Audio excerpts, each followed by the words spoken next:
tema que tenemos es la voz que necesitamos oír. La voz que necesitamos oír.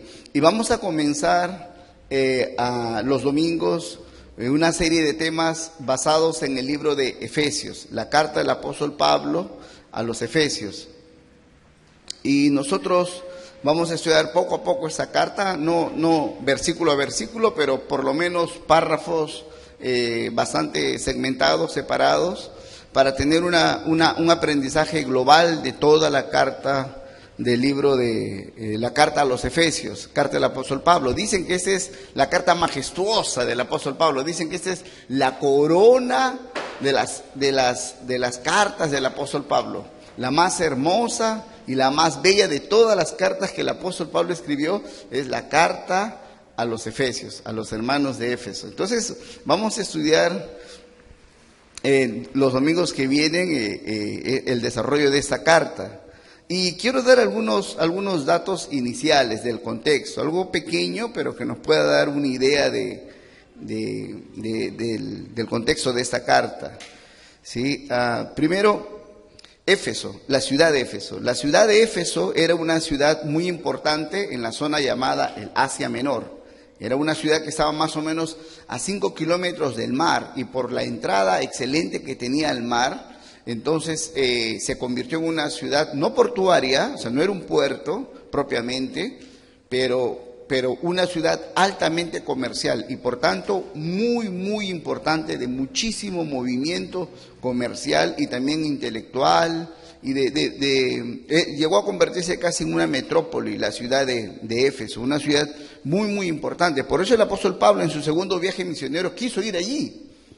Casi obsesionadamente quiso bajarse en Éfeso para predicar ahí la palabra y formar una iglesia, pero Dios no se lo permitió. No estaba preparado el momento, no estaba preparado el terreno. Entonces Pablo no pudo predicar en Éfeso propiamente en su segundo viaje misionero. Tuvieron que pasar cerca de 3 a 5 años para que Pablo recién llegue en su tercer viaje misionero a la ciudad de Éfeso. Esta ciudad, en cuanto a la carta, el autor obviamente es el apóstol Pablo, eso es indudable. Toda la iglesia del primer siglo supo y aceptó sin ninguna pizca de duda que el autor era el apóstol Pablo. No era Timoteo, que se hizo llamar Pablo, no era Tito, que se hizo llamar Pablo, no era un Pablo, el hijo del vecino, que también se llamaba Pablo, no, era el apóstol Pablo, el que todos conocemos, el autor de esta carta. Y más o menos esta carta se escribe el año 62 después de Cristo. El año 62 después de Cristo, Pablo escribe esta carta y la escribe en su primer encarcelamiento estando en Roma, el año 62. Es decir, Pablo estuvo preso 2 veces en Roma. La primera vez escribió él esta carta, estando, aunque la primera vez que estuvo preso Pablo en la cárcel en Roma, fue casi como una prisión domiciliaria. Eso está en Hechos 28, él estuvo en una cárcel, encarcelado, pero él alquiló una casa y se le permitió estar encarcelado en esa casa. Y allí pudo predicar el evangelio 2 años en esa condición.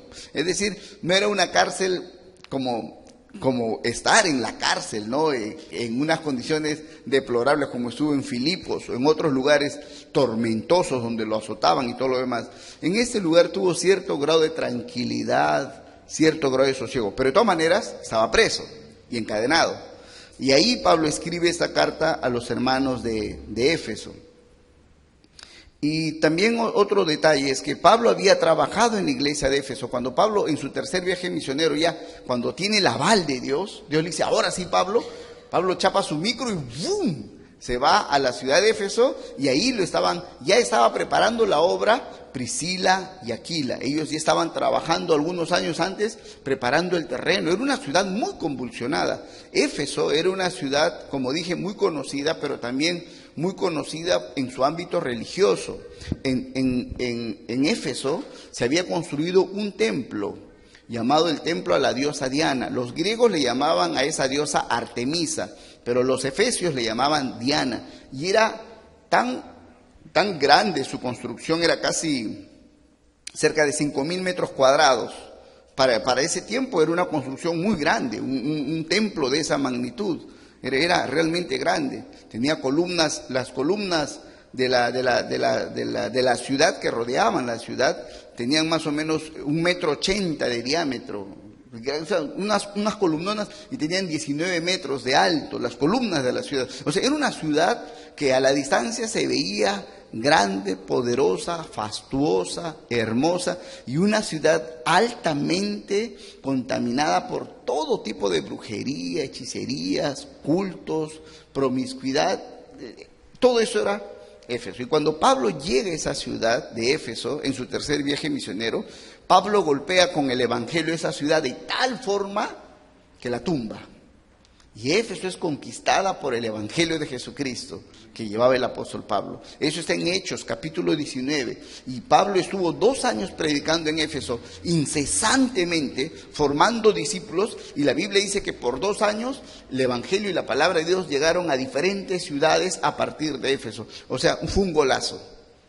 Fue un punto muy importante que en el recorrido del evangelio, que el Espíritu Santo usó al apóstol Pablo en esta ciudad de Éfeso. Y muchos de los brujos se convirtieron a Cristo. O sea, fue extraordinario el mover de Dios a través de Pablo. Milagros, sanidades, muchas cosas extraordinarias se hicieron en esos 2 y 3 años que Pablo estuvo. Después que Pablo se fue, antes de irse, Pablo dejó un encargado en la iglesia, un líder. ¿Quién fue? Timoteo. A Timoteo lo dejó. Por eso cuando leemos la carta de Timoteo, Pablo le dice: Timoteo, ¿te acuerdas que te dije que te quedes en Éfeso para que corrigiese ciertas cosas? Porque cuando Pablo se fue de Éfeso, después de estar 3 años ahí predicando duro, Pablo escribe más adelante, se reúne con líderes de diferentes pueblos, ya para irse a Roma, a Jerusalén y luego a Roma, y Pablo le dice a los líderes, dice: yo sé que después que yo me vaya, nunca más yo volveré a este lugar, nunca más. Nunca, y se despide llorando, nunca, dice: nunca más los voy a volver a ver. Yo de acá me voy a Jerusalén, ahí después me voy a Roma, ¡pim!, ahí muero. Yo nunca más voy a volver a esta zona, nunca más. Entonces, los hermanos lo abrazan, lloran. Pero Pablo, en su discurso en Mileto, la ciudad de Mileto, se despide de los hermanos y están los líderes de Éfeso. Pablo dice: yo sé que después que yo me vaya, dice, van a entrar lobos rapaces y van a devorar a las ovejas, las van a hacer añicos y no van a tener piedad del rebaño. Y Pablo está hablándole a los líderes que él ha formado en cada ciudad, Éfeso, Tesalónica, en Macedonia, en diferentes ciudades. Y Pablo le dice: así que por favor a los líderes, velen por la iglesia. Ahí está Timoteo. Entonces, después que Pablo pastoreó la iglesia de Éfeso y se fue, quedó Timoteo. Pero después de Timoteo ya vino otro y otro y otro, ¿no? Con el tiempo fueron avanzando. Ustedes conocen que en el Apocalipsis, cuando Juan escribe, esto es por el año 90, o sea, casi cerca de 40 años más o menos, de que Pablo ha estado predicando ahí en Éfeso. Después de 40 años, Juan recibe la visión del Apocalipsis en la isla, ¿recuerdan? Y cuando Juan escribe la visión del Apocalipsis, el ángel le dice, el Señor le dice: escribe 7 cartas, ¿recuerdan? La primera carta, ¿saben para qué iglesia era? Para la iglesia de Éfeso, para esa iglesia, la iglesia que había establecido el apóstol Pablo.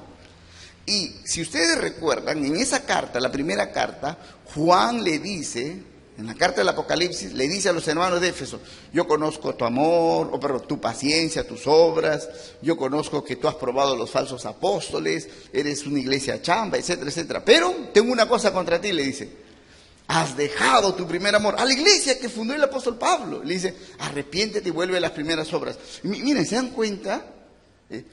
Pasa el tiempo y uno comienza a flaquear.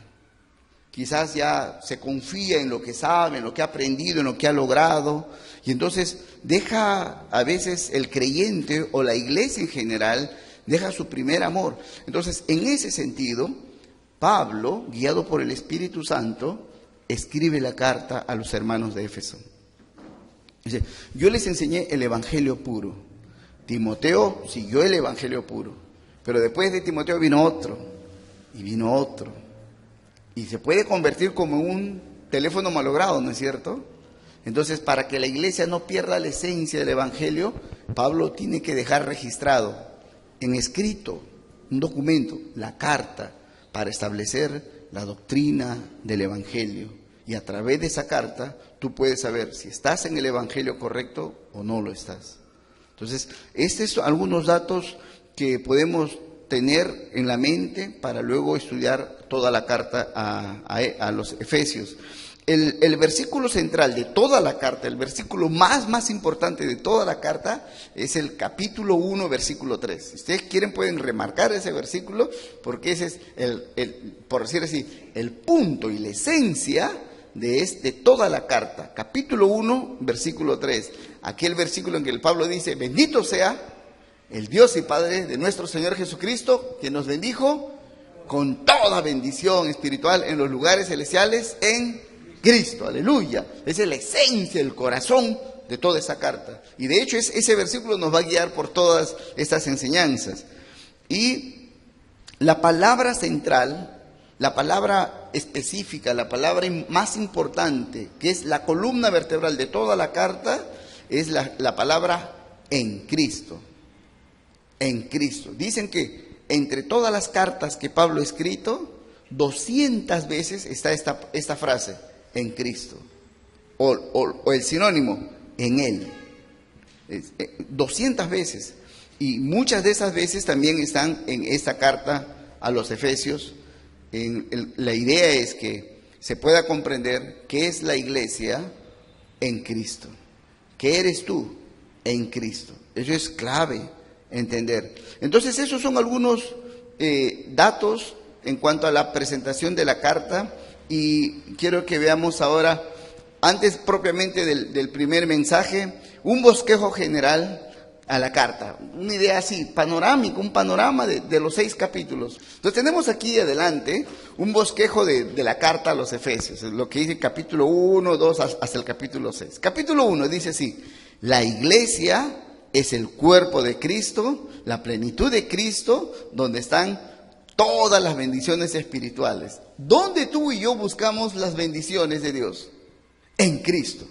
Y esas bendiciones solo Dios las da a la iglesia. No están fuera de la iglesia.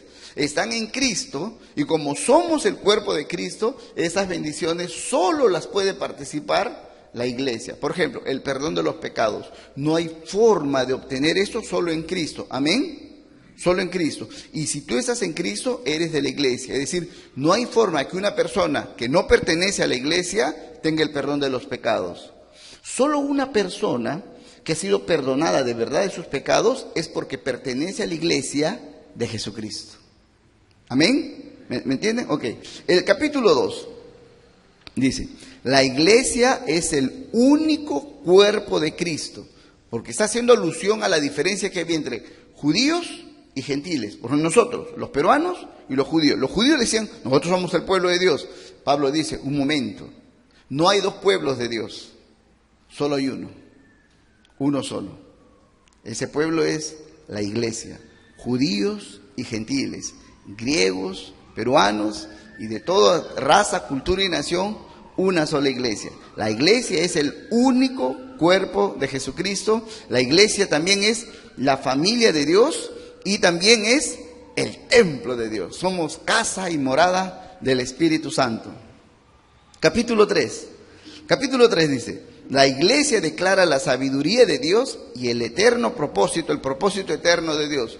Lo cual significa que es una gracia, que solo nosotros, la iglesia, tenemos la sabiduría y la capacidad dada por el Espíritu Santo para dar a conocer al mundo las cosas de Dios. Solo la iglesia. No hay un científico, no hay un sabio, no hay un filósofo que pueda descubrir las verdades preciosas acerca de Dios, acerca de su sabiduría y de sus propósitos. No existe, no hay. Ninguno llega a comprender las cosas de Dios, solo aquellos que estamos en la iglesia. ¿Por qué? Porque tenemos el Espíritu Santo que nos ha dado la mente de Jesucristo. Aleluya, aleluya. Por eso, si quieres aprender sabiduría, ve a la iglesia. No solamente de los propiamente maestros de la iglesia, pastores, los que enseñan en la iglesia, no, aún los niños, aún los más pequeños o aparentemente débiles o que no conocen mucho, por cuanto tienen el Espíritu Santo, pueden dar sabiduría de Dios a los que no conocen a Dios. Esa sabiduría la da la iglesia, porque la tiene por estar en el cuerpo de Cristo. Capítulo 4, la unidad y perfección de la iglesia. Se está hablando aquí el apóstol Pablo en el capítulo 4 de qué importante es entender que somos uno, por tanto no podemos tener una mente dividida, somos uno. Es como que mi brazo izquierdo quiere ir para la izquierda y mi brazo derecho quiere ir para la derecha.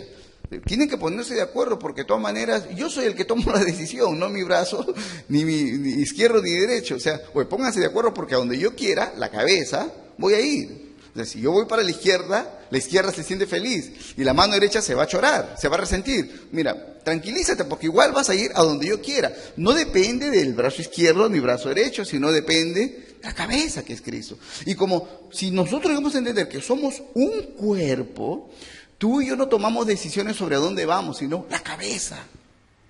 Amén, hermanos.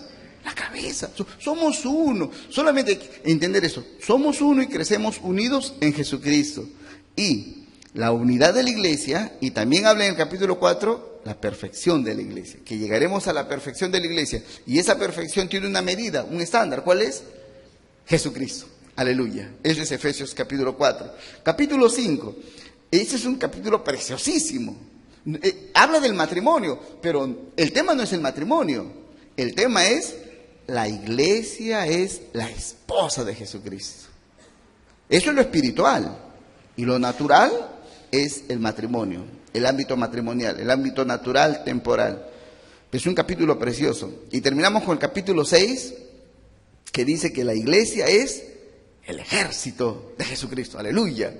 O sea, en un momento somos como la novia de Cristo, como una mujer, como una novia que se está preparando para la boda y se cuida de no caerse, de no rasparse, y se peina y se arregla. Así es la iglesia, tiene un cierto cuidado de su santidad, de su hermosura, de su carácter tierno, apacible, misericordioso, bondadoso entre nosotros y para con los de afuera. Ese es un aspecto de nuestro entendimiento. Somos la iglesia, la novia de Cristo. Tenemos que ponernos como una novia en ese sentido. Pero por otro lado, se saca la ropa el traje nupcial, se amarra bien, se pone una correa, agarra su escudo, su espada, su chaira, se pone el casco y todas las armaduras. Oye, ¿que tú eras novia? Pero también somos guerreros de Jesucristo. Amén. Somos no solo la esposa del Cordero, sino también somos el ejército, somos soldados de Jesucristo. Y así termina esta carta. Eso es un bosquejo general de la carta a los Efesios. Y entonces, vamos a comenzar en esta mañana tan solamente predicando acerca de la introducción a la carta, lo que serían los 2 primeros versículos de la carta. Es lo que vamos a compartir en esta mañana. Vamos a leer Efesios capítulo 1, verso 1 y verso 2. Dice así: Pablo, apóstol de Jesucristo por la voluntad de Dios, a los santos y fieles en Cristo Jesús que están en Éfeso, gracia y paz a ustedes de Dios nuestro Padre y del Señor Jesucristo. Esta es la introducción de la carta, y en esta introducción queremos dar 3 enseñanzas muy importantes.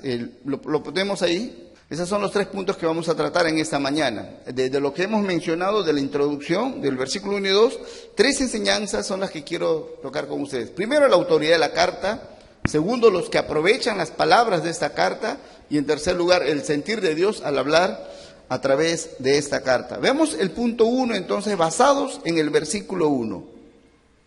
Hablemos de la autoridad de esta carta y en general de la Biblia. La carta de Éfeso nos va a llevar en general a considerar lo que es la Biblia en general, la palabra de Dios, toda la Biblia, no solo el libro de Efesios, sino toda la Biblia. La Biblia tiene autoridad como tiene la carta a los Efesios. ¿Por qué voy a creer que esta carta a los Efesios es importante? ¿Por qué pienso que debo leerla? La misma pregunta en relación a la Biblia. ¿Por qué la Biblia es importante? ¿Por qué debiera leerla? Entonces, en este primer punto es de lo que queremos hablar, la autoridad de la carta. Y dice Pablo en el versículo 1, se presenta así Pablo, apóstol de Jesucristo por la voluntad de Dios. Entonces, lo que Pablo está diciendo aquí es esto. Dice, lo que yo soy, lo que yo hago y lo que yo escribo, no lo hago por mí. No es decisión mía, no es mi capricho, no es una conclusión mía, no es un programa, un plan mío. Lo hago porque esto viene de Dios. Lo que yo voy a escribir en esta carta y las palabras que voy a escribir en esta carta para ustedes son las palabras de Dios. Es como en el Antiguo Testamento. Los profetas en el Antiguo Testamento, ¿cómo se presentaban al pueblo? Bueno, muchachos, siéntense que quiero compartirles algunas cosas. Nunca lo votaban. Nadie les hacía caso. Los muchachos, las cosas no están bien. ¿Qué tal si conversamos? A ver, ¿qué opinas tú? Nunca pasaba eso. Un profeta se distinguía como profeta no por su ropa, por su talla, su color de piel, ni por su economía, ni por nada. Lo que distinguía, ese es un hombre de Dios, es un profeta, es porque venía delante y decía, así dice el Señor. Todo el mundo paraba la oreja. Y si lo que decía no era el Señor, la Biblia dice, apedréenlo. Porque cualquiera no se tomaba esa atribución. Oye, si tú usabas esa frase, lo que vas a decir, asegúrate que es de Dios. Porque si no es, el pueblo tiene el derecho de apedrearte, porque eres un falso profeta. Entonces, Isaías, Jeremías, Samuel, los hombres de Dios, cuando recibían un mensaje, iban y decían, así dice el Señor. Hasta el rey escuchaba. Y si el rey no lo usaba, lo votaba. Pero quedaba registrado. Eso es lo que ha dicho el Señor. Entonces Pablo está hablando en ese mismo sentido. Dice, Pablo, apóstol de Jesucristo, por la voluntad de Dios. Es un similar. Así dice el Señor, hermanos de Éfeso. Así dice el Señor. Lo que les digo no son mis consejos, no son mis palabras. Esto es palabra de Dios. Tómala porque eso va a bendecir tu vida. Aleluya. Cuando yo leo la Biblia, esto no es un libro. Es la voz de Dios para mí. Es la voz que yo necesito escuchar. De tantas voces, aún mi propia voz escucho, la voz de mi conciencia, la voz de mis temores, la voz de mis deseos, lo que mi esposa desea, lo que mis hijos quieren, las exigencias del gobierno, las exigencias del negocio, las exigencias de la vida, son voces que me hablan, mas yo necesito escuchar la voz de Dios, la voz de Dios, porque lo que en mí tiene que pasar va a suceder por la palabra de Dios.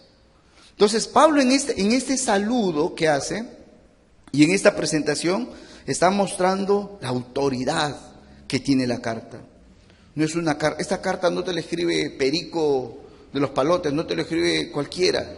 No es la carta de tu abuelita, es la voz de Dios. No soy Pablo el que escribe, soy su instrumento. Esta es la voz de Dios para ti. Aleluya. Aleluya. Con esa connotación, hermanos, comienza Pablo. Pero también esa palabra de presentación en la que Pablo dice, Pablo, apóstol de Jesucristo, por la voluntad de Dios. Pablo está mostrando aquí, hermanos, cómo se ve él. Y esto es muy importante. Cómo se ve él delante no solo de la iglesia, sino del mundo. Cuando Pablo escribe esta carta, escribe, como les expliqué, a un grupo de gente que vive en Asia Menor, en una ciudad especial llamada Éfeso. Y esta carta circuló por varias ciudades del entorno. Y Éfeso es una ciudad muy importante, mucho movimiento económico, mucha gente de dinero. Habían esclavos, pero habían patrones, había gente intelectual, habían médicos, había gente del ejército romano, gente de alto nivel político, militar. Habían filósofos, había sacerdotes, sacerdotisas del templo de Diana, habían artífices, etcétera, etcétera. Pero Pablo se está presentando como un hombre con la más alta dignidad. Soy apóstol de Jesucristo. Eso es otra cosa. Hay médicos, yo soy apóstol de Jesucristo. Y no por precisamente ser apóstol, sino por el hecho de ser siervo de Dios.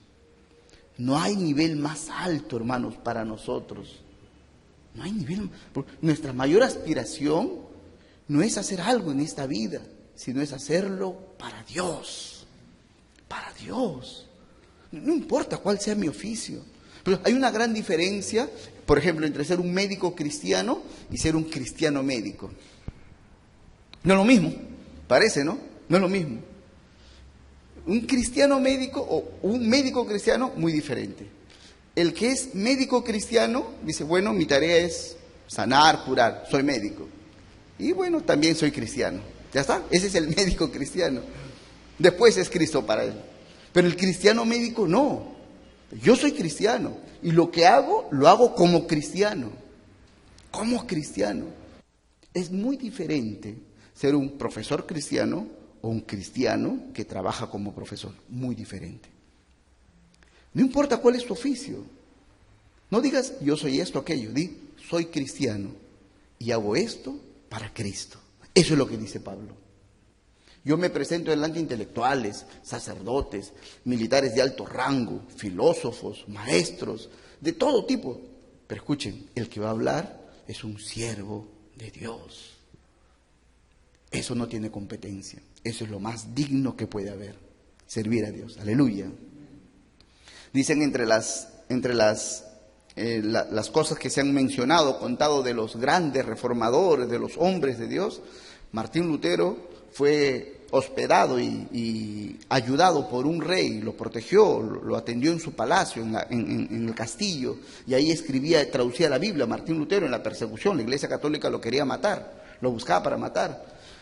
Y Martín Lutero era un hombre de oración. Dicen que él se levantaba a las 4 de la mañana para orar y oraba 3 horas en la mañana. En la tarde y en la noche no se sabe cuánto, pero por lo menos él empezaba el día siempre con 3 horas de oración. Así. Y era un hombre sumamente ocupado. Tradujo la Biblia al alemán, hizo muchas cosas. Y era un hombre muy ocupado, pero sus 3 primeras horas en oración. Una mañana estaba orando de rodillas en su habitación y le tocan la puerta. Y probablemente era uno de los trabajadores de la corte o del castillo donde él estaba. Le tocan la puerta y él está orando.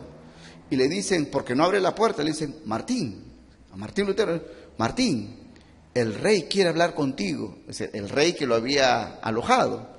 Y Martín está orando y le dice, estoy hablando con el rey. Aleluya. Y no lo atendió el rey, no lo atendió el rey. Estoy hablando con el rey. Y él y otros predicadores han dicho eso, ¿no? Dice, si Dios te ha llamado a ser siervo, no te rebajes a ser un rey de esta tierra. No te rebajes. No es para mirar con desprecio las demás labores ni nada. Recuerda, cual sea tu oficio, ese oficio lo haces porque eres siervo de Dios. Y esa es tu dignidad. Aleluya. Entonces Pablo así se presenta y nosotros debemos entender que cada cosa que hacemos como cristianos, la hacemos con dignidad. ¿Por qué? Porque la hacemos para Dios. Y al final de nuestra jornada le damos la gloria a Dios. Amén. Ustedes pueden ver en estos días, quizás han estado al tanto de las Olimpiadas. Tantas cosas hemos visto en las Olimpiadas, tantas cosas se ven, cosas bonitas, trágicas y de anécdotas, ¿no? Pero podemos notar esto, que algunos que son cristianos, cuando terminan, hay algunos que son figuretes también, pero hay algunos que cuando terminan su hazaña, su labor, hacen un gesto de, a Él sea la gloria. Y qué precioso se ve esto, hermanos. A Él sea la gloria, a Él. Terminan o meten un gol o hacen una labor extraordinaria y hacen un gesto de, para Él la gloria, a Él los aplausos. Aleluya. Así es. Porque lo que somos, tenemos y hacemos es por Él y para Él. Amén. Entonces, es importante en este primer punto notar que la carta que Pablo escribe es importante no por Pablo, sino porque es palabra de Dios. Y esa palabra va a traer muchísima bendición a nuestras vidas. Segundo punto, los que aprovechan las palabras de esta carta. Y en el mismo versículo 1 que hemos leído, en Efesios 1:1, la segunda parte del versículo 1 dice así.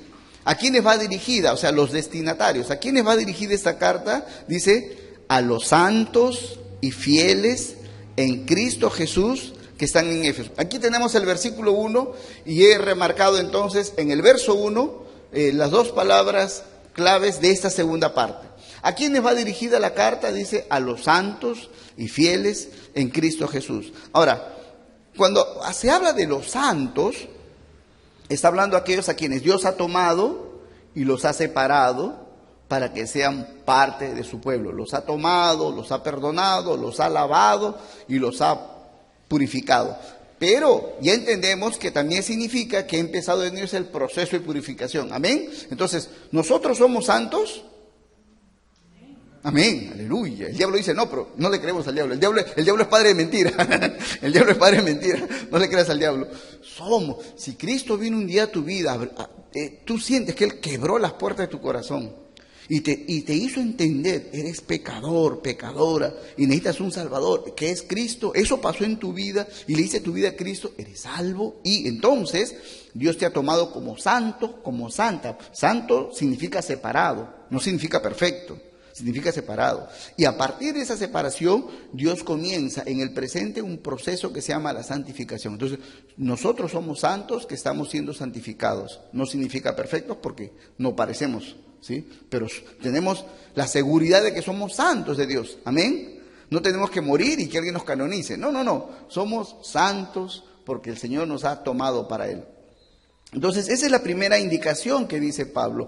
Estas palabras que yo les escribo van dirigidas a los santos en Cristo, a los que han sido tomados por Jesucristo, porque lo que yo voy a explicar tiene que ver con ellos. Obviamente, una persona que no conoce a Cristo puede leer esta carta y quedarse motivado y entusiasmado para ser de Cristo, y es la manera como Dios lo va a traer a su reino. Pero estas palabras van dirigidas para los que son de Cristo, para los santos, para los que se han convertido a Jesucristo, porque lo que Pablo o lo que Dios va a decir en esta carta tiene que ver contigo, son verdades que están en ti. Necesitas saber las bendiciones múltiples que Dios te ha regalado por estar en Jesucristo. Si no entiendes esto, vas a ser un santo, una santa, conoces a Jesucristo, pero si no entiendes las bendiciones que Él ha preparado para ti, vas a vivir en esa vida sufriendo, quizás hasta maldiciendo tu vida o queriendo morir porque sufres. Pero como dijo Juan, dice el apóstol Juan escribiendo su evangelio, y conoceréis la verdad, y la verdad será libre. Entonces, cuando tú estudias esta carta o la Biblia en general, dirás, entonces tener a Cristo era más de lo que yo me imaginaba. Sí, claro. Y eso aumenta tu gozo, tu fe, tu felicidad. Pero también dice el relato, le da otro adjetivo, dice: Pablo, apóstol de Jesucristo por la voluntad de Dios, a los santos y fieles. Y esa distinción es muy importante, porque la palabra fiel tiene que ver con permanencia. Ahora lo voy a explicar, lo voy a explicar. Un hombre se casa con su mujer y por el acto mismo del matrimonio se establece la relación de exclusividad. ¿Y qué es lo que se espera? Fidelidad, ¿no? Que el esposo no se bañe siempre, bueno, lo puede soportar, ¿no? Si no se baña siempre, se baña solamente los domingos, entonces, ay, el marido que me ha tocado es un cochino, pero es fiel. ¿Ven la diferencia? No, por cochino no lo vota. Hay mujeres que lo votan por cochino, ¿no? ¿No? Gana plata, pero se la gasta toda, pero es fiel. Quiero que entendamos de manera muy concreta la fuerza de esta palabra, Pero si el hombre no comete esos errores, o sea, se baña, es pulcro, aseado, ahorrativo y muy ordenado y todo lo demás, pero le saca la vuelta a su mujer, todo lo bueno, todo lo precioso que puede haber hecho, todo lo digno que puede haber hecho ese hombre, se cae al tacho y ¡plá! Para la mujer, dice, me fue infiel. Es lo peor que le podría pasar, porque casi lo que más se desea en el pacto matrimonial es la exclusividad que se manifiesta en la fidelidad. Sí me dejo entender, ¿no es cierto? Entonces el hombre viene y le dice: Pancha, perdóname, que no sé qué me pasó. Y Pancha le dice: está bien, salvaje, está bien, te perdono, me ha roto el alma, pero te perdono. Ok, pasa un tiempo en que se van a sanar las heridas. Después de 3 meses, otra vez Pancho le saca la vuelta. Y así, después de un año, otra vez, y después a los 3 meses, otra vez. Entonces Pancha ya no dice, por ejemplo, Pancho me ha sido infiel. No, ya no dice me ha sido infiel, dice es infiel. Es infiel. No puede poner su mente y corazón solo en mí. Después de estar conmigo feliz, se va al trabajo, o se va de negocios, o se va de actividades que tiene que realizar, y tiene que poner su mirada en alguien más. ¿Por qué pone su mirada en alguien más? Porque no se contenta con poner su mirada en su pareja. Ok, ese ejemplo lo cierro. Ahora vayamos al caso espiritual. Pablo me dice, yo escribo esta carta no solo a los que son de Cristo, sino a los que son de Cristo y son fieles. ¿Qué significa ser fiel? No significa perfecto, porque ya dije, nadie es perfecto en esta tierra, ni Pablo. Pablo está diciendo, fieles son aquellos que caminan con Cristo. Un día caen, pero no se alejan de Cristo. Un día están desanimados, pero siguen con Cristo. A veces están molestos, pero siguen con Cristo. Hombres y mujeres nos pasa en el hogar. Un momento estás molesto, quieres patear a la esposa, o la esposa quiere hervir agua y aventártela. Hay crisis fuertes en el hogar. Te sales de la casa, aún puedes ir a tomar con tus amigos, emborracharte. Te emborrachas, vienes a las 3 de la mañana borracho, pero no le sacaste la vuelta a tu mujer. ¿Me entienden? Hace cosas malas, pero no llega a ese punto. Un cristiano, y eso es importante, vive con Cristo, camina con Cristo, cae, se equivoca, hierra en el camino, se desanima, se debilita. A veces hacemos cosas tontas, pero no nos soltamos de Cristo. Hemos decidido poner nuestro enfoque y nuestro corazón en Él. No me aparto del Señor.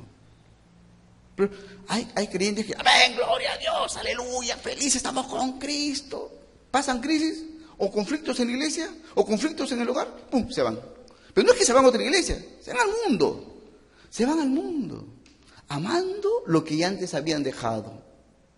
Y de repente viven fuera de las cosas de Dios, una vida honorable, no roban, no se emborrachan, pero ya no están en los caminos del Señor.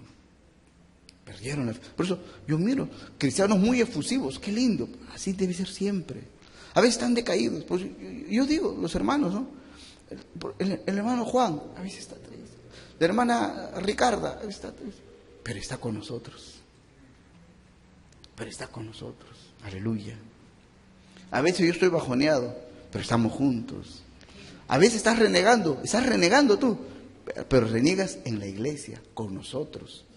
No, ¿a qué me voy? No, hay gente que está buscando el pretexto, la oportunidad para salir. ¿Por qué? Porque es lo que quería. Como el hombre que está buscándole el defecto a la mujer, y tiene bastante, buscando cuál es el mejor defecto para tener la ocasión mejor para justificar un adulterio, o viceversa. Pablo dice, yo voy a escribir cosas tan maravillosas que le va a servir a los que son fieles, a los que permanecen. No significa que siempre estás bien, que siempre estás gozoso, pero significa que siempre estás en el camino del Señor. Amén. Entonces, yo una vez recuerdo que me acercó una hermana de la iglesia que por buen tiempo estaba llena de conflictos, muchos conflictos en su corazón. Era más tristeza que alegría, por buen tiempo. Y me acerqué a la hermana, la abracé y le dije, hermana, yo te felicito, porque aunque estás así, estás con nosotros. Estás en la iglesia, estás en los caminos del Señor. Si vas a llorar, llora con nosotros. ¿Estás molesta? Moléstate entre nosotros y estás con nosotros. Aleluya. Pero una persona que un día está aquí, otro día está allá, un día está aquí, es un infiel. ¿Qué va que no, que yo sirvo al Señor, que yo quiero? No estás con el Señor, no permaneces. Entonces, estas palabras, dice Pablo, van dirigidas a los que son fieles, pero también estas palabras que tú y yo leemos en las Escrituras y en la carta a los Efesios nos van a servir para ser fieles. Porque yo necesito ser fiel a Dios. A veces mi corazón quiere irse por otro lado, y muchas veces, también a ustedes les ha pasado. El mundo está ahí que nos quiere con su anzuelito capturar, nos quiere pescar. Pero cuando leemos estas palabras nos van a enamorar tanto del Señor. Nos vamos a enamorar tanto del Señor que el mundo va a ser fealdad para nosotros frente a la belleza de nuestro Cristo amado. Aleluya. Por eso es importante, leyendo la palabra también va a producir en nosotros fidelidad. Vamos a leer Juan capítulo 15, del versículo 1 al 5. Miren por favor, el Evangelio de Juan es un relato muy clásico, muy conocido, la parábola de la vid. Juan capítulo 15, del 1 al 5. Yo sé, hay hermanos que a veces dicen, pero pastor, yo leo la Biblia y no entiendo. Sigue leyendo. Pastor, van 15 años, hasta que mueras. Sigue leyendo. Sigue, sé fiel, sigue. Vendrá, el Señor producirá el deseo. Es la obra, permanece. Martín Lutero también, entre muchas cosas sabias, él dijo esto, ¿no? Dice, ora, dice. Y cuando no tengas ganas de orar, ora hasta que tengas ganas de orar. Aleluya. Pastor, no quiero orar, no importa ahora, pero soy hipócrita. Todo el mundo sabe eso. No está diciendo nada nuevo. Es hipócrita orar sin gusto. Peor es no orar. Ora como un hipócrita, Señor, soy un hipócrita. Y ora sí, hasta que Dios ponga en ti un deseo santo por orar. Aleluya. Vamos a leer Juan 15. Dice así: yo soy, dice Jesús, yo soy la vid verdadera y mi Padre es el labrador. Todo pámpano que en mí no lleva fruto lo quitará, y todo aquel que lleva fruto lo limpiará para que lleve más fruto. Ya ustedes están limpios por la palabra que les he hablado. Verso 4. Permanezcan en mí, o sea, sean fieles. Permanezcan en mí y yo en ustedes. Como el pámpano no puede llevar fruto por sí mismo si no permanece en la vid, así tampoco ustedes si no permanecen en mí. Yo soy la vid, ustedes los pámpanos. El que permanece en mí y yo en él, éste lleva mucho fruto, porque separados de mí, nada podéis hacer. Aquí está, Jesús está diciendo a sus discípulos, dice, ustedes son un dolor de cabeza para mí. ¿Cuántas veces Jesús a Pedro lo quiso agarrar a cocachos? A Pedrito, ay Dios mío. Pedro era un dolor de cabeza, lo estresaba el Señor Jesús Pedro. Pero Pedro nunca se fue. Aleluya. Y una vez Jesús le dice a los discípulos, cuando los discípulos ven, toda la multitud se fue y se quedaron los 12. Eso está en el Evangelio de Juan, capítulo 6. Se fueron, una multitud. Jesús se quedó con 12. Y Jesús les pregunta, ¿quieren acaso ustedes también irse? Y la sabia respuesta de Pedrito, a quien Jesús lo agarraba a cocachos. Pedrito dice, Señor, ¿a quién iremos?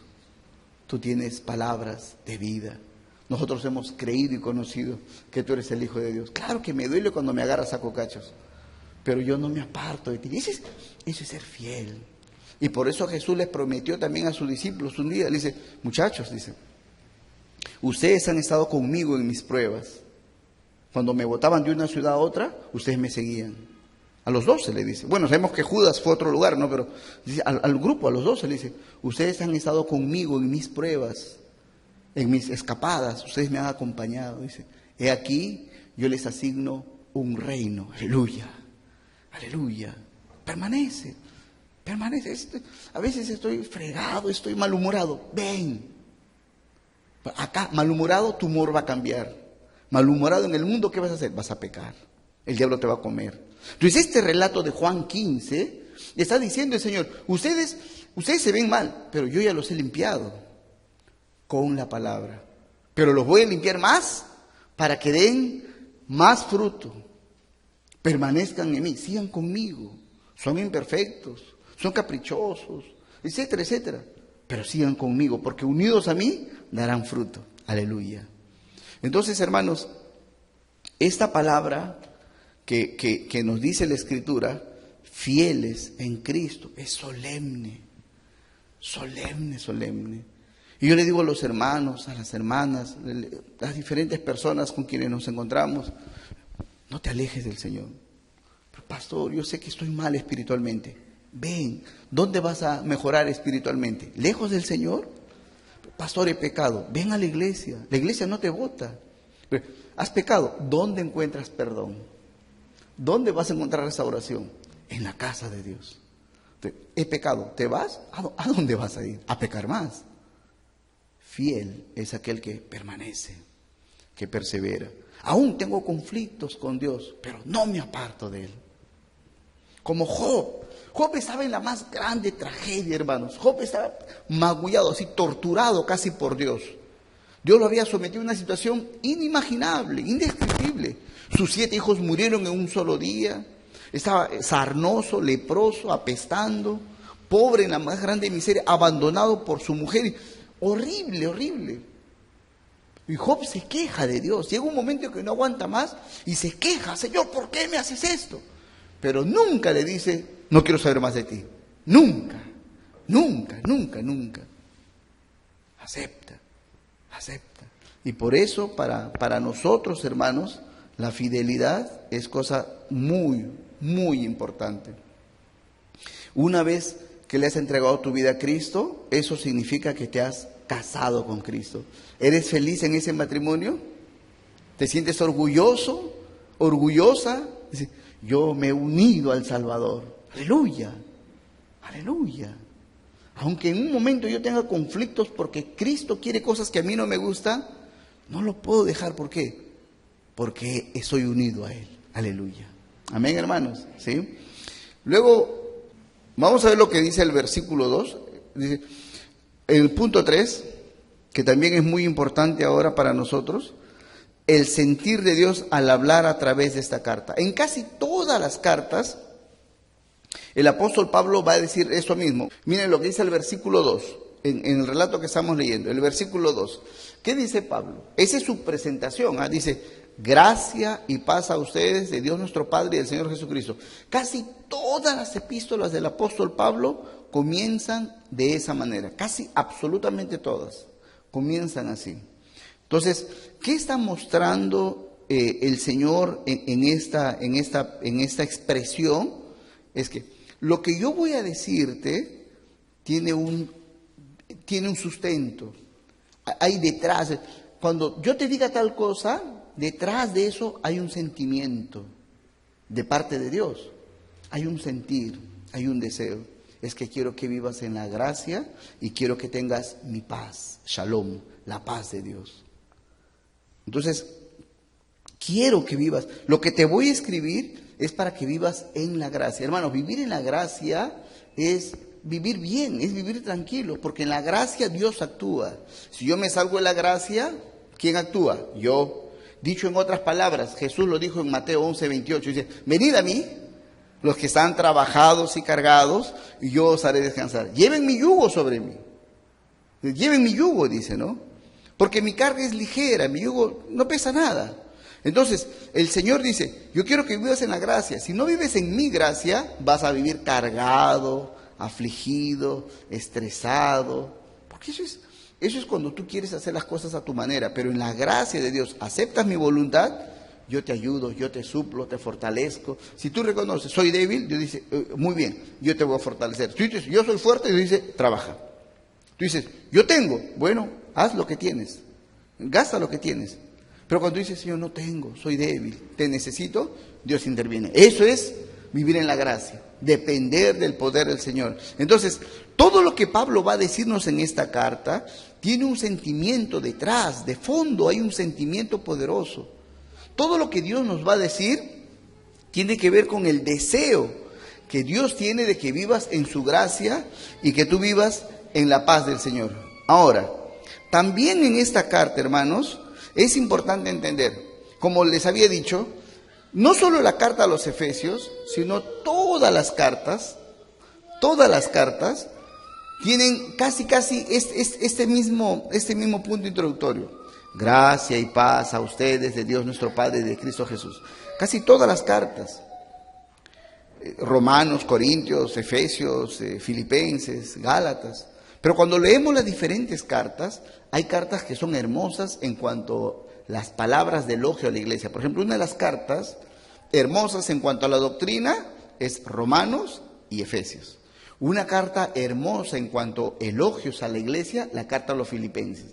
O sea, si quieres que Dios te trate así con pétalos de rosa, lee la carta a los Filipenses.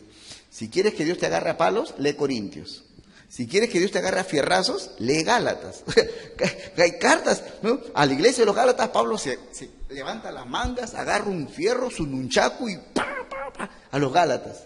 A los Corintios los agarra a combate. ¡Pa! A los Filipenses, de los Filipenses dice cosas preciosas, a los de Filipos. Las cartas son diferentes. En algunas hay consejos, en otras hay mandamientos, en otras hay reprensión, en otras hay advertencia aún de muerte, como en Corinto.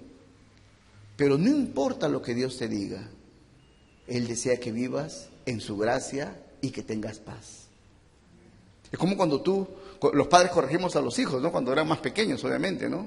Yo a mis hijos, ya Isaac ya no lo puedo corregir, ¿no? Isaac, un cabezazo y ya es difícil. Pero cuando los hijos son pequeños, ¿qué cosa? Tú lo agarras, tú dices, vamos al cuarto y pa. Y dijo, eres malo. Y le dices, hijo, escúchame, pero te amo. No parece, pero no, de verdad, te amo. No parece, lo tienes que decir porque no parece. Lo tienes que explicar, hijo. Pero mira, yo te castigo, te saco la mugre, pero te amo, yo te quiero, es para tu bien. ¿Me entienden? Esa expresión es lo que está diciendo aquí Pablo. Le voy a decir cosas muy fuertes, voy a darles advertencias, les voy a dar consejos, les voy a dar leyes, les voy a dar normas de vida, les voy a explicar doctrina, pero todo eso tiene un deseo. Dios desea que vivas en su gracia y Dios quiere que tengas paz. Como cuando terminas de corregir a tu hijo, estas cosas lo hago para que te vaya bien en la vida. Igual, Pablo está diciendo, todo lo que les voy a escribir es para que tengas paz, para que estés tranquilo, para que no sufras. Porque eso es el deseo del Señor para tu vida. En su instrucción, en la enseñanza que Él te va a dar con su palabra, quiere que vivas bien, honorablemente. Que no vivas sufriendo, cometiendo errores y desaciertos. Por eso es importante escuchar la voz de Dios. Me está yendo mal. ¿Por qué no escuchas la voz de Dios? No, pero a veces la palabra dice cosas fuertes, pero son para tu bien. Son para tu bien. Ahora vamos a leer lo que dice Juan capítulo 16, versículo 33. Capítulo 16 de Juan, el versículo 33. Dice así el Señor Jesucristo está hablando a sus discípulos, dice, estas cosas les he hablado para que en mí tengan paz. En el mundo tendrán aflicción, pero confiad, yo he vencido al mundo. Aleluya. Dice, miren muchachos, ustedes están en el mundo y van a vivir acá un tiempo todavía. Yo no los voy a llevar al cielo, van a vivir acá todavía, por buen tiempo, van a predicar. En el mundo van a tener aflicción más, macho, van a tener muchas aflicciones. Creo que el hermano Enrique compartió acerca de eso la semana pasada, así que no voy a incidir. Pero dice, en el mundo tendrán aflicción. Dice, pero escuchen, para que puedan superar esto, que dice, ¿qué dice el versículo? Dice, estas cosas que les he hablado, dice, estas cosas les he hablado para que en mí tengan paz. Lo que yo les he hablado es para que tengan paz. Porque van a venir momentos conflictivos, va a haber momentos difíciles, momentos, lágrimas ya, ni va a haber, ya vas a querer llorar, ya estás seco, deshidratado. No va a haber ni para llorar. Dolor, angustia, rencor, resentimiento, confusión. Todo cristiano va a pasar eso, todos pasamos por eso en mayor y menor grado. Los que dicen, pero yo todavía no le he pasado, tranquilo, disfruta, porque la vas a pasar, porque esas cosas van probando tu corazón y te hacen fuerte, te hacen hombre de Dios o mujer de Dios. Es necesario pasar por el crisol, por el fuego, es necesario, pero ¿qué cosa te va a sostener? Dice Jesús, estas cosas les he hablado para que en mí tengan paz. Para que cuando estés en el terremoto, todo tiembla, todo se cae tu casa, tu hogar, tu economía, todo se viene abajo, pero aquí estás tranquilo. ¿Qué te dio esa tranquilidad? Las palabras que Dios te dio al corazón. Aleluya. Te agarras de la palabra. Por eso Jesús dice, estas cosas les he hablado, estas palabras les he hablado, porque vendrá la crisis. No habrá nada que te sostenga. ¿De qué te vas a coger en la crisis? ¿De otra persona? ¿De qué te vas a coger?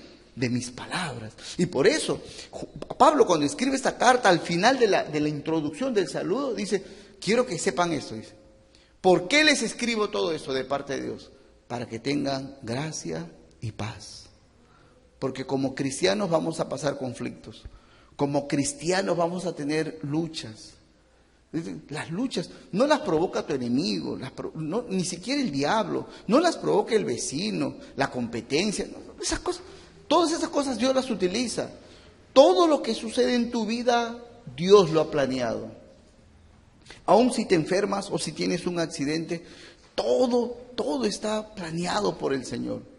Pero ¿cómo? En el momento de la crisis, de la enfermedad, del accidente, del déficit, cuando no hay dinero, cuando la cuenta está vacía, la refrigeradora está vacía, ni hielo tiene la refri, cuando estás pero pelado, endeudado hasta el cuello, cuando no tienes más de dónde sacar, ¿cómo te sostienes? La palabra te da paz. La palabra ha forjado en ti la paz. Pero si no hay la palabra, no hay paz. Por eso, hermanos, como introducción, Pablo dice, gracia y paz a ustedes. Lo que yo les voy a dar, las palabras pueden ser duras, también van a ser hermosas, palabras fuertes, palabras suaves.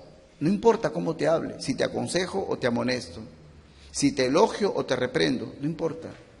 Pero al final será para tu paz, para que tengas paz. Amén. Para que tengas paz con Dios. En el antiguo, esta palabra paz es muy similar a esa palabra referencial que usaban los hebreos, los judíos.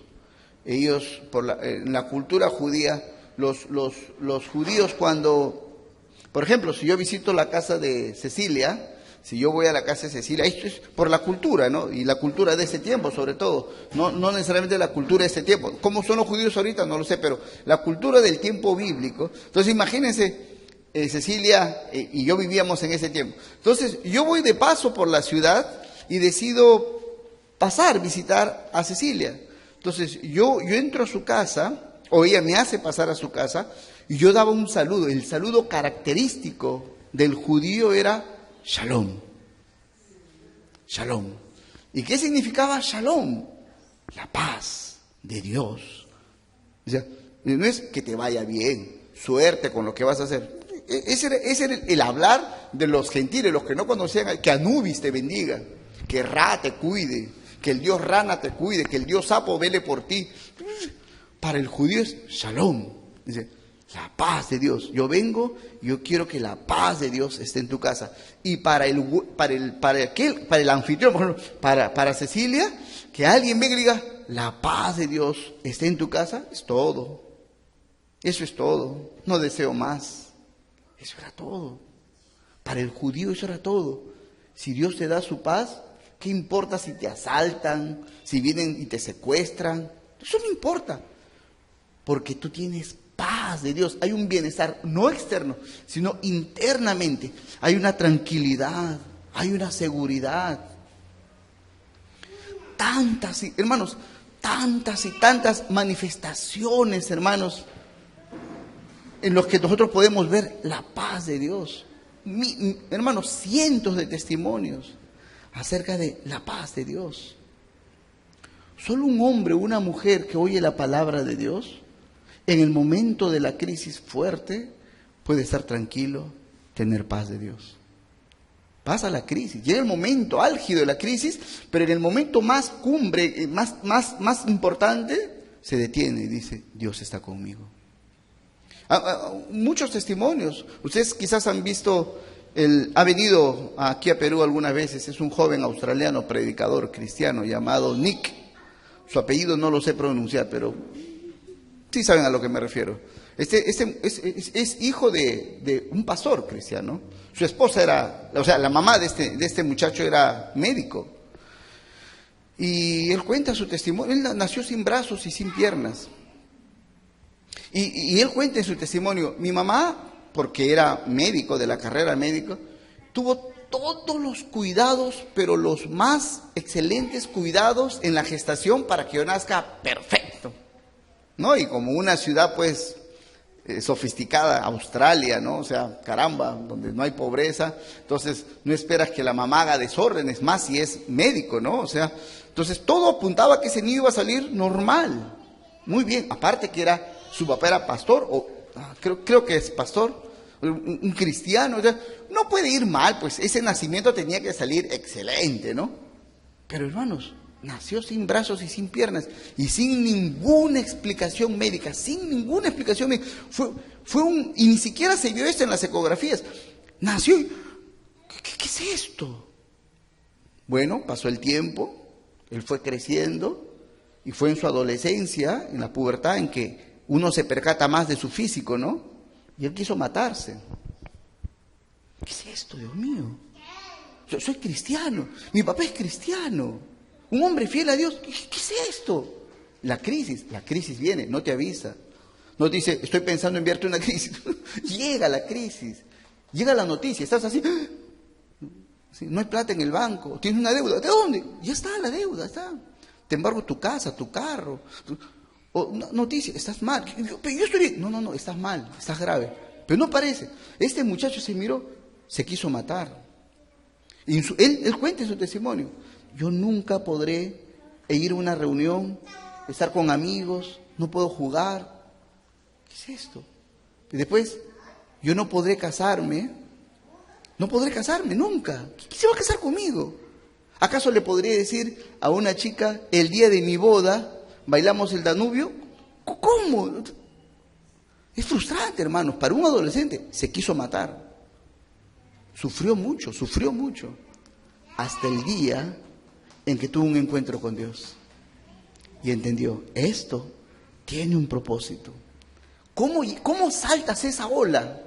¿Cómo saltas esa ola que te está arrastrando al suicidio? ¿Cómo pasas? La palabra de Dios te da su paz.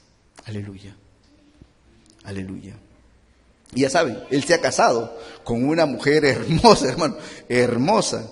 Con una mujer, tiene un hijo, es multimillonario, tiene una fundación, tiene colegios en África, es un conferencista mundial, internacional. Pasó la crisis. ¿Cómo pasó la crisis? La palabra. Por eso Pablo dice, hermanos, gracia y paz a ustedes. Cuando estés escuchando estas palabras, cuando estés leyendo la carta, de repente vas a sentir que un palo te cae en la cabeza. Vas a sentir que yo te agarro del cuello así, te estoy estrangulando. Y te va a doler. Pero quiero que entiendas, es para tu paz. Es para tu paz. Aleluya. Y testimonios en la vida actual, como en la Escritura, hermanos, de hombres y mujeres que de veras estaban a punto de desmayar. Ya no quiero saber nada. Pero porque escucharon la palabra de Dios, porque fueron fieles, es decir, ahí, no importa en la debilidad, pero sigo con el Señor, escucharon la voz de Dios, esa palabra que tú atesoraste en tu corazón, en el momento de la crisis, te salva la vida, aleluya. Pues no se trata que tan perfectos seamos, hermanos, no se trata que tan fuertes seamos, el Señor me está dando su palabra. Esta palabra cambiará mi vida. Yo la necesito. Yo necesito la palabra. No sé qué va a pasar mañana. No sé qué noticias tiene para mí mañana el gobierno. No sé qué noticias tiene para mí el médico mañana. No sé qué noticias me van a dar en mi trabajo. Si me dicen, ¿sabes qué? No hay, vamos a reducir personal y ya no estás. No lo sé. Pero esta palabra me servirá para mañana. Aleluya. Y cuando todos lloran, todos se deprimen, todos maldicen a Dios, tú podrás alabar el nombre de Dios. Si el Señor está conmigo. No entiendo lo que pasa, no me importa, pero Él está conmigo. Porque el bien y el mal lo recibimos de Jehová. Amén. Y adoramos a Jehová como hizo Job. No maldecimos a Dios, le adoramos. Con miedo, con temor, pero le adoramos. Amén, hermanos. Esperamos durante las siguientes semanas desarrollar esta carta a los Efesios, pero quiero que sepan, hermanos, bueno, les pido que vayan leyendo esta carta a ustedes también, pero quiero que sepan, hermanos, que mientras tú lees no solo la carta a los Efesios, sino lees la palabra de Dios, la Biblia, mientras tú lees la palabra de Dios, en tu corazón se va a gestar la paz de Dios, tan necesaria para vivir en un mundo en conflicto, en medio de tantas adversidades. Amén. Solo la paz de Dios. Ningún hombre, ninguna mujer, ni tu pareja, ni tus padres, ni tus hijos, nadie te podrá dar consuelo en el momento de la crisis.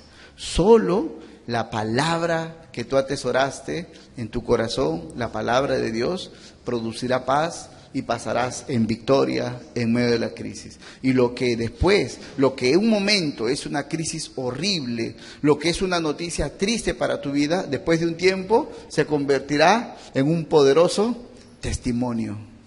Dices, yo tuve una crisis horrible. La palabra me sostuvo y ahora entiendo el propósito de esa prueba. Y podrás contar ya no una prueba, sino un testimonio por la paz que Dios te dio. Amén. Vamos a orar. Señor, te damos gracias en esta mañana, Padre Santísimo. Te alabamos, adoramos tu santo nombre, Señor. Y Señor, gracias por todo, absolutamente todo lo que tú nos has dado en tu palabra, Señor.